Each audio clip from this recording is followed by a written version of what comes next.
Hello mga ka-idol, eto na naman ang inyong lola na magluluto ng aming tanghalian.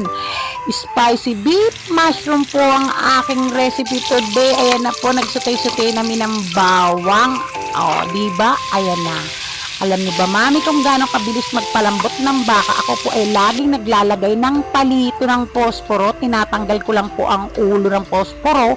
Saka ko po yun ang ilalagay at talaga naman pong legit ang bilis niya pong lumambot. Ayan po, at nawalan pa nga ng flash ang lola nyo. Ang cellphone ko, nainita na talaga siya. Ayan na ang mushroom. Konting kembot na lang, maglalagay po tayo ng pangpaanghang dahil na naman po talaga ang aming paboro dito, maanghang lagi.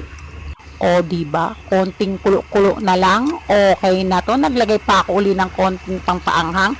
Okay na talaga to. At nang makakain na, dahil tanghali na, kain na tayo mga ka-idol. Ayan ang beef mushroom.